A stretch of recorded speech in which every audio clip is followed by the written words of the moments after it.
ప్రియులారా, 10 గంటల 4 నిమిషాలు అయింది.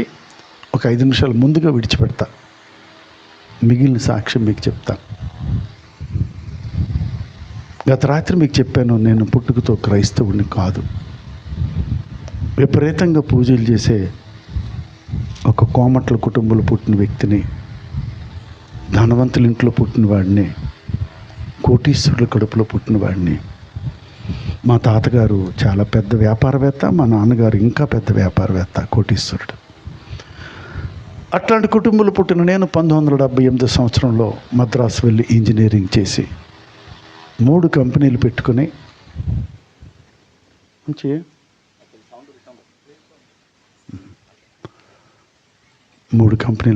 మొట్టమొదటి కంపెనీ పేరు my home builders Vizag, famous company.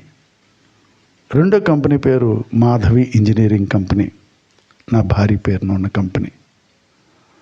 మూడో కంపెనీ నవోదయ స్టీల్స్ అనే ఒక ఫ్యాక్టరీ. ఈ 3 కంపెనీల్లో 300 మంది పైగా పనివాళ్ళు పనిచేసేవారు.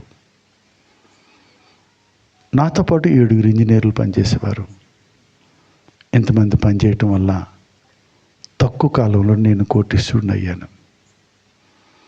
అట్లాంటి పరిస్థితుల్లో మా అమ్మగారు మా ఇంటికి వచ్చింది. నన్ను ప్రశ్న అడిగింది, నాన్న, మన ఊర్లో ఉన్న అందరికంటే మనం మాత్రం డబ్బున్నోళ్ళు అయ్యాం, ఎందుకు అయ్యామో తెలుసా అని అడిగింది. నాకు తెలియదు అన్నాను.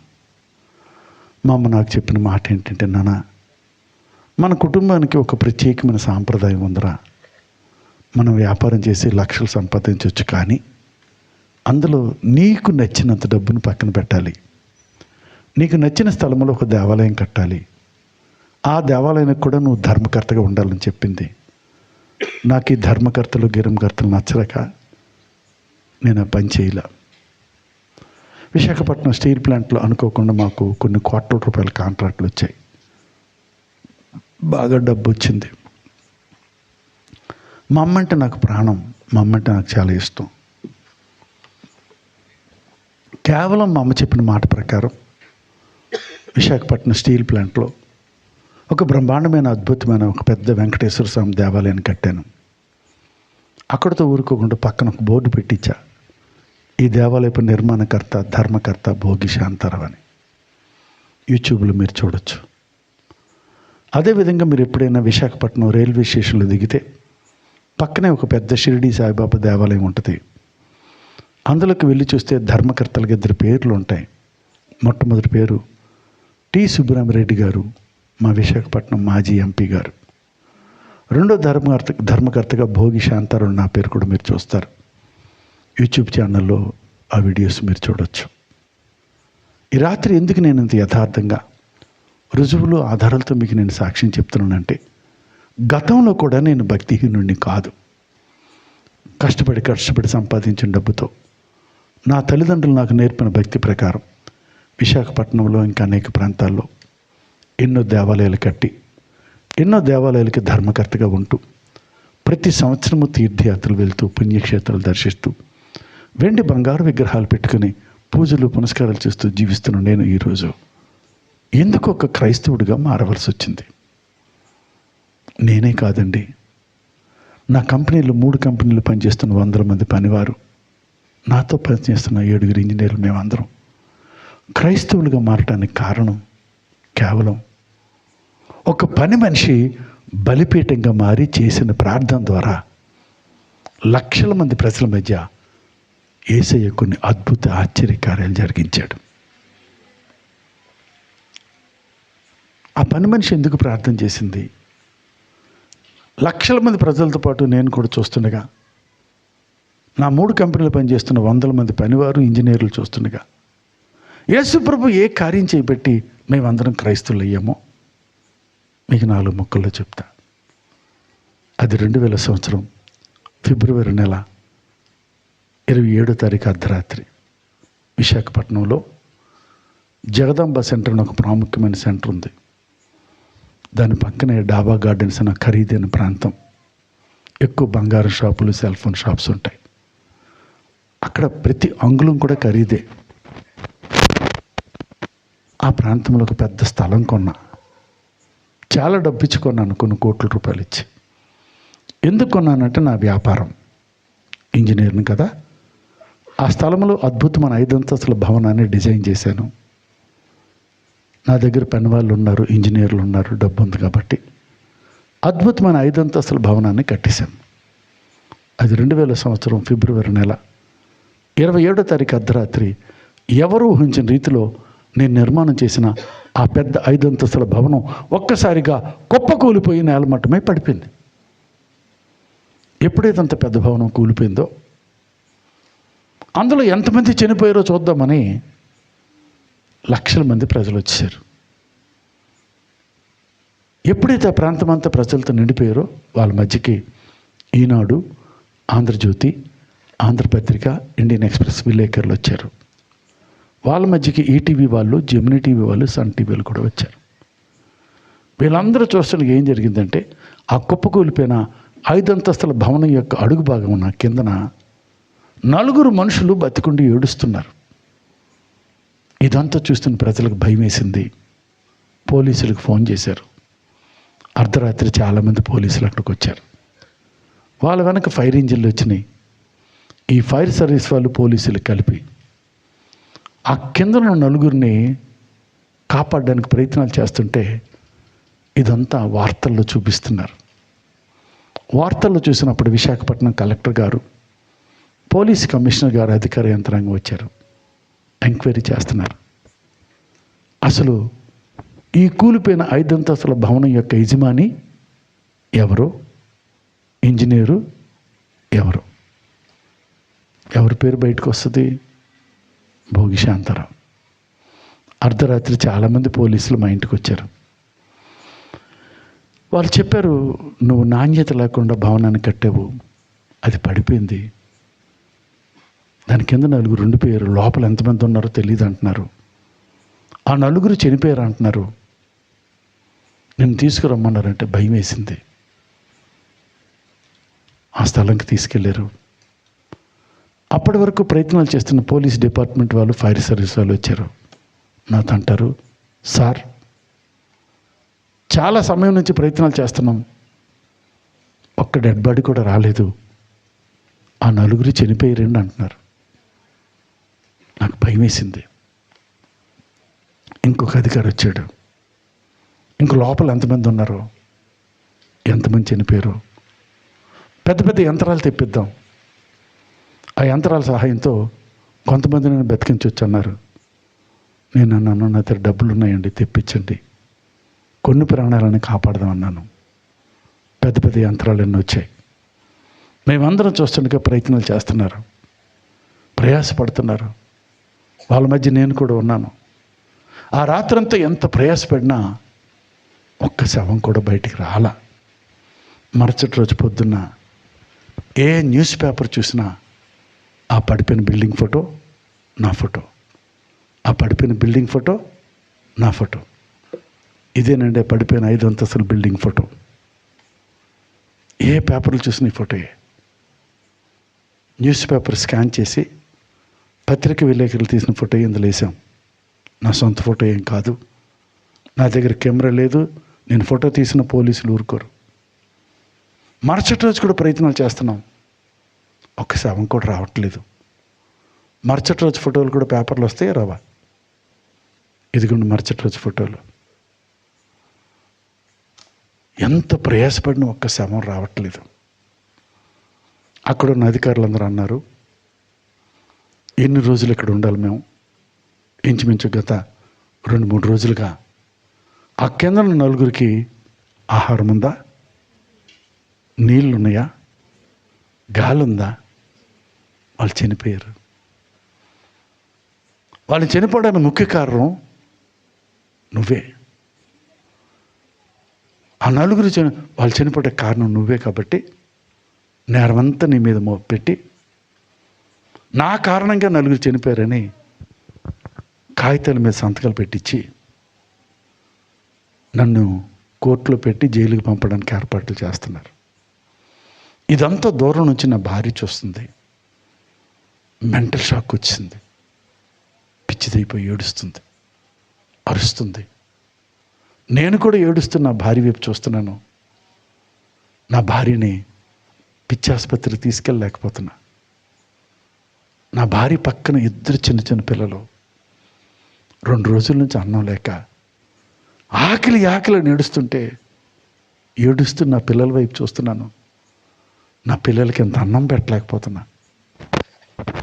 కోటీశ్వరుడు పిల్లలు ఆకలితో నాశనం అయిపోతున్నారు. కోటీశ్వరుడు భార్య పిచ్చితైపోయి ఏడుస్తుంది. నేను జైలుకి వెళ్ళిపోయి నా జీవితం నాశనం అయిపోతుంది. ఇట్లాంటి పరిస్థితులు ఎవరు నన్ను కాపాడతారు? నా కుటుంబాన్ని ఎవరు కాపాడతారని ఏడుస్తున్నా.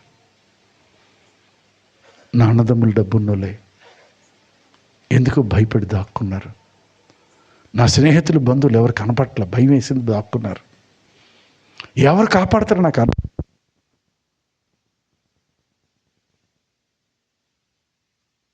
దేవుడు చప్పట్లు కొడతాం. హల్లెలూయా. అంతే, సేవకుడు లెగిస్తే వచ్చేద్ది అంతేగా, లేచి నిలబడి ఆమేన్. దేవుడు సేవకుల్ని ఘనపరచును గాక, మీ ప్రార్థన ఆలకించును గాక. ఆమేన్. ప్రియులారా, లక్షల మంది ప్రజల మధ్య జరుగుతున్న సన్నివేశం ఇది. ఈనాడు, ఆంధ్రజ్యోతి, ఆంధ్రపత్రిక విలేకరులు, టీవీ ఛానల్స్ వాళ్ళు, ఈటీవీ వాళ్ళు, జెమినీ టీవీ వాళ్ళు అందరూ ఉంటుండే జరుగుతుంది. ఎవరు కాపాడతారో నా కుటుంబాన్ని, నన్ను, నా పిల్లల్ని ఎవరు కాపాడతారో తెలియట్లా. అక్కడ చూస్తున్న వాళ్ళందరూ అంటున్నారు, ఈయన జైలుకి వెళ్ళిపోతాడు కానీ మరలా వెనక్కి రాడు. ఈయన కారణంగా 4 చనిపోయారు, ఇంక లోపల ఎంతమంది చనిపోయారు అంటున్నారు. ఇట్లాంటి పరిస్థితుల్లో మనుషులు ఎవరు కాపాడలేరు నాకు అర్థమైపోయింది. నా ఆస్తి కాపాడలేదు, నా డబ్బు కాపాడలేదు, నా చదువు కాపాడలేదు, నా 3 కంపెనీలు కూడా నన్ను కాపాడలేవు, నా దగ్గర పనిచేస్తున్న 100 మందిని నన్ను కాపాడలేరు, ఇంజనీర్లు ఎవరు కాపాడలేరు. ఎవరు కాపాడతారని ఆలోచిస్తున్నప్పుడు మా అమ్మ నాన్న గుర్తుకొచ్చారు. మా అమ్మ భక్తిగల కోమట్ల కుటుంబంలో పుట్టింది. చిన్నప్పటి నుంచి నన్ను ప్రతిరోజు గుడికి తీసుకెళ్తుంది. ఏం చెప్పు తెలుసా? ఈయన మన దేవుడురా అంటది. 2వ రోజు ఇంకో గుడికి తీసుకెళ్ళి ఈయన కూడా మన దేవుడేనరా అంటది. 3వ రోజు ఇంకో గుడికి తీసుకెళ్ళి ఈయన కూడా మన దేవుడు అంటది. చిన్నప్పటి నుంచి నాకు ఎంత ధైర్యం అంటే, నాకు చాలామంది దేవుళ్ళు ఉన్నారు. నా ఆపదలో, నా కష్టకాలంలో ఏ దేవుడైనా కాపాడతాడని ఆ భయంకర పరిస్థితిలో ఏమని ఏడుస్తున్నానంటే, ఏ దేవుడైనా కాపాడండి, ఏ దేవుడైనా కాపాడండి, ఏ దేవుడైనా కాపాడండి. ఎంతసేపు తల బాదుకొని ఏడుస్తున్నా, నిజం చెప్తున్నా, ఆ లక్షల మంది ప్రజల మధ్యకి ఒక్కరు కూడా వచ్చి కాపాడట్ల. నేను అనుకున్నాను, దేవుడనేవాడు అస్సలు లేడు, ఇదంతా మోసం దాకా అనుకున్న పరిస్థితుల్లో నా దగ్గర పనిచేస్తున్న ఒక పని మనిషి, 300 మంది పని వాళ్ళు, అస్సలు విలువలేని తుమ్మ చెట్టు లాంటి పని మనిషి. తుమ్మ చెట్టు కానీ ఆమెకి ఎక్కడ ముళ్ళు లేదు. అది 20 సంవత్సరాలు నా దగ్గర పనిచేసింది. కోమట్లో మేము వ్యాపారం చేసిన దగ్గర పూజలు చేస్తామా చేయమా? ప్రసాదాలు పెట్టమా? అందరూ తీసుకుంటారండి, 300 మంది. ఈవిడ తీసుకోదు ప్రసాదం. నాకు కోపం వస్తే రాదు. నిజం చెప్పండి, ధైర్యంగా చెప్తున్నా. ప్రతిరోజు తిడతానండి ఆవిడ్ని. ప్రతిరోజు ప్రసాదం ఇస్తాను, తీసుకోదు, తిడతాను. ఒక్కరోజైనా ఆవిడ కోపం రావాలి కదా. 365 రోజులు తిడితే ఒక్కరోజైనా కోపం రావాలా? ఆమె కోపం రాదేంటి? ఒకసారి ఆలోచించు. 365 రోజులు నాకు ఎప్పుడు కోపం రాలేదని చెయ్యెత్తండి. నేను కూడా ఎత్తలేను. ఆమె మాత్రం చెయ్యెత్తగలదు. గట్టిగా చప్పట్లు కొట్టు. అలాంటి మనిషిని నేను చూసా. పేదరాలే, విలువలేని తుమ్మ చెట్టే.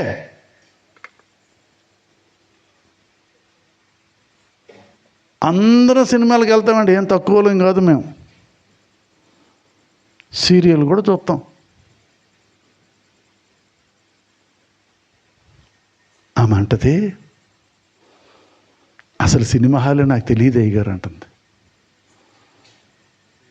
ఇలాంటి సాక్ష్యం దేవుడు మనకిచ్చిన కాక. సీరియల్ అంటే నాకు తెలియదు అయ్యగారు అంటుంది. ఇలాంటి సాక్ష్యం దేవుడు ఇచ్చిన కాక. దేవుడు ముందు నిలబడి ఒక దినాన్ని మనం చెప్పాలి, ఆ ముళ్ళన్నీ నరికేసేటట్టు.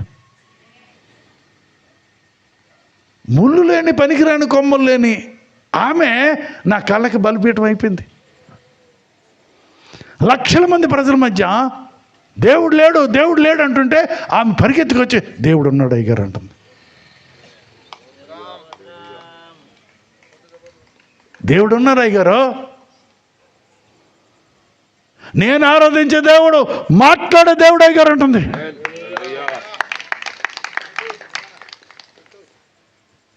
నేను ప్రార్థన చేస్తే మాట్లాడతాడా?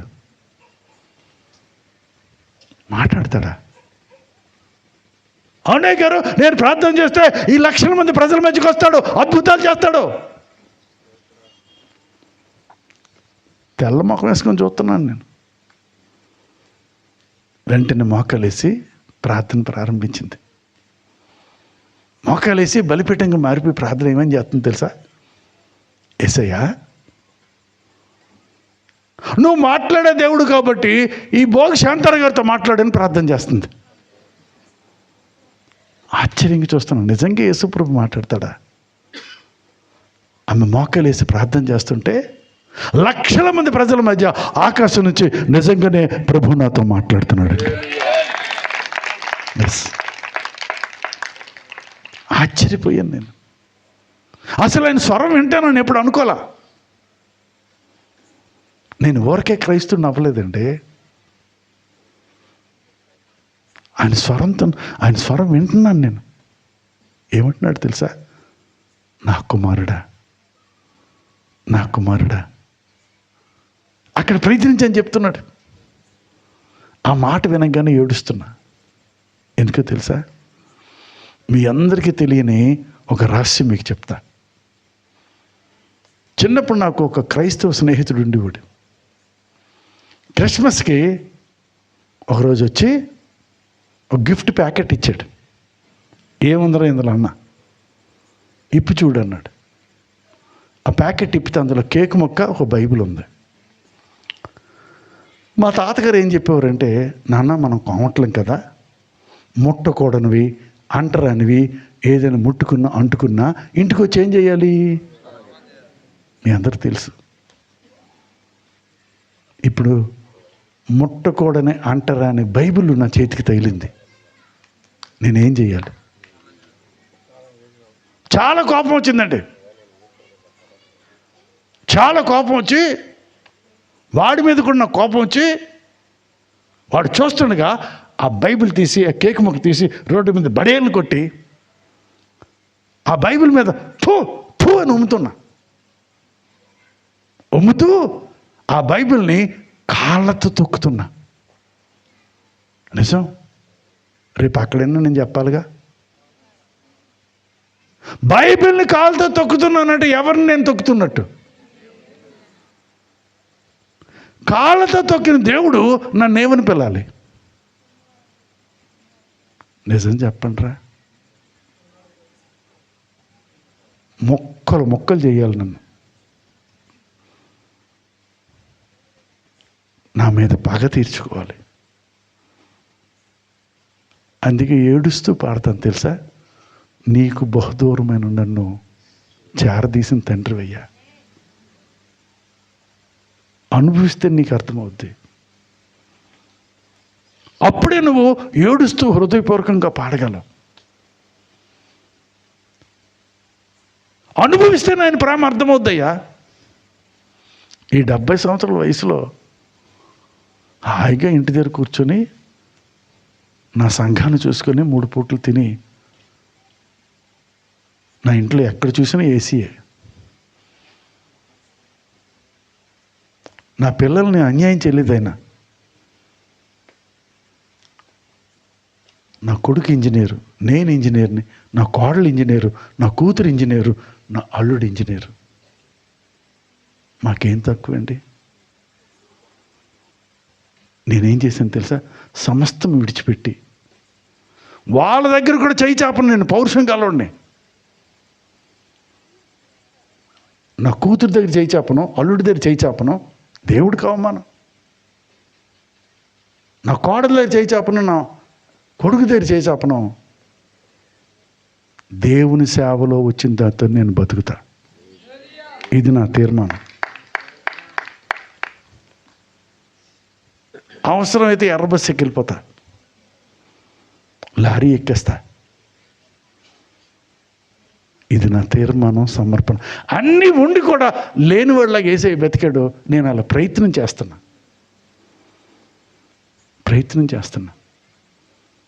అంత మారిపోయింది. ఇప్పుడు నేను కొంతమంది సేవకులు చూస్తే మామూలు ఆర్భాటాలుగా ఉండవు.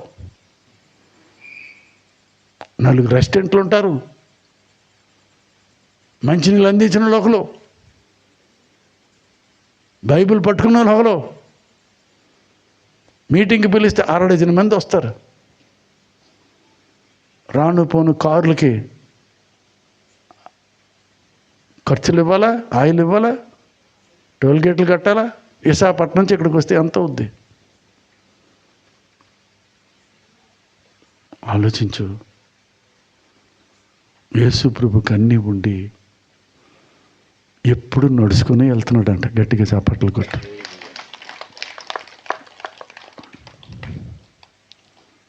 కాకపోతే కొంతమంది పాస్టర్లు నాకు 70 సంవత్సరాల వయసు అని కూడా దయ చూపించరు. ప్రార్థన చేయండి. అంత భయంకరంగా కాలుతో బైబిల్ను తొక్కిన నన్ను ఏమని పిలుస్తున్నాడు? నా కుమారుడు. గట్టిగా స్తోత్రాలు చెప్పు. ఈ రాత్రి నువ్వెంత దుర్మార్గుడివైనా, నువ్వెంత పాపిష్టి పనులు చేసినా, యేసయ్యా నన్ను క్షమించు అని ఒక్క మాట అంటే నీ సొంత కుమారుడిగా, కుమార్తెగా స్వీకరిస్తాడు ఆయన. నిన్ను అనుభవించి చెప్తున్నా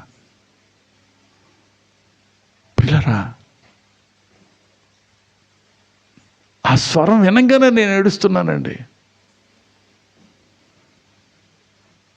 నీలాంటి పరిశుద్ధుడైన రాజాది రాజుకి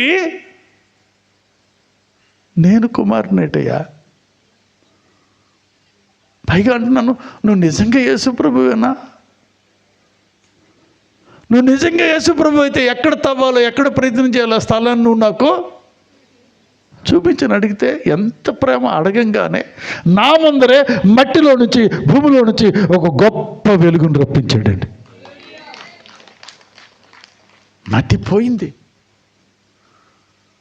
అందరూ చూస్తున్నారు, ఆశ్చర్యపోతున్నారు. అక్కడి నుంచి అలా వెలుగు వచ్చేటప్పటికి బిల్డింగ్ పడిపోగానే కరెంట్ ఉంచుతారా, తీసేస్తారా? మొత్తం చీకటండి, అందులో వెలుగు వచ్చింది. ఆ వెలుగుని ఈనాడు, ఆంధ్రజ్యోతి, ఆంధ్రపత్రిక విలేకరులు చూసి పరిగెత్తుకెళ్ళి ఫోటోలు తీసి పేపర్లు వేశారండి. ఈ పుస్తకం వెనకనే వేసాం. ఫోటో వచ్చిందండి. ఆ వెలుగు మాయామంత్రం కాదే. ఆ వెలుగులో నుంచి ప్రభు నాతో చెప్తున్నాడు, ఇక్కడ ప్రయత్నం చేయి, ఆ 4 బతికొస్తారు అంటున్నాడు. ఇప్పుడు చెప్పండి, ప్రయత్నం చేయాలొద్దా? పరిగెత్తుకెళ్ళా పోలీసులు, ఫైర్ సర్వీస్ వాళ్ళు ప్రయత్నించి పడేసిన పనిముట్లుంటే అందులో మీరు గడ్డపాలు అంటారా, గడ్డపార అంటారా? ఆ గడ్డపార తీసుకుని అందరూ చూస్తుండగా తవ్వుతున్నా. పోలీసులు చూస్తారా చూడరా? 2 పోలీసులు సహాయం వచ్చారు నాకు, 2 ఫైర్ సర్వీస్ వాళ్ళు సహాయం వచ్చారు. మేము 5 కలిపి తవ్వుతున్నాం, అందరూ చూస్తున్నారు. ఏం జరుగుతుందో చూద్దామని కొంత సమయం అయిన తర్వాత మేము తవ్వుతున్న స్థలం దగ్గర నుంచి ఒక భార్య, ఒక భర్త, 2 చిన్న చిన్న పసిపిల్లలు, వీళ్ళు 4 కూడా సజీవులుగా బ్రతికొచ్చారండి. 4 బతికొచ్చారు. ఇదంతా చూస్తున్నా నా కంపెనీలో పనిచేస్తున్న 100 మంది పనివారు క్రైస్తవులుగా మారిపోయారు. నాతో పనిచేస్తున్న ఇంజనీర్లు, మేమందరం క్రిస్టియన్స్ అయ్యి క్రైస్తవులుగా మారిపోయాం. ఇదంతా చూస్తున్నా మా మామగారు కలెక్టర్ గారు బాప్టిజం తీసుకున్నారు. నువ్వు బలిపీఠంగా మారితే కలెక్టర్లు బాప్టిజం తీసుకుంటారు. మా ఇంట్లో జరిగింది. రేపు 26వ తారీఖున మా ఊర్లో మీటింగ్ పెడుతున్నాం, పెద్దది. ఫస్ట్ టైం మా ఊర్లో, నేను పుట్టినూరులో సాక్ష్యం చెప్పడం. ప్రార్థన చేయండి. ఒక వ్యక్తి బలిపీఠం అయితే దేవుడు వాళ్ళని వాడుకుంటాడు. సింపుల్. ముళ్ళు ఉండకూడదు, అంతే. నీకే ముళ్ళు ఉందో నీకు తెలుస్తుంది, ఏ పనికి మాలిన కొమ్ముందో నీకు తెలుస్తుంది. అందరికీ ఒకే ముళ్ళు ఉండదు. ఈ రాత్రి ప్రభు చెప్తున్నాడు, నరికే ముళ్ళని, నరికే. పనికి మాలిన కొమ్మ ఉంటుందిగా, ఏం చేస్తా? పక్కింటి ఆ కొమ్మతో ఏం అమ్మాయి ఆ కొమ్మ నరక. ఈ రాత్రి ప్రభు అంటాడు, దేవుడు నీ కుటుంబానికి నువ్వు ఒక బలిపీఠంవి. నీ పిల్లలకు నువ్వు బలిపీఠమమ్మా. నీ భర్తకు నువ్వు ఒక బలిపీఠంవి. నీ ఇంటిలో నువ్వు బలిపీఠంకుంటే నీ ఇల్లు ఎంత దీవించబడుతుంది. మొక్కలేస్తారా? ప్రార్థన చేద్దాం.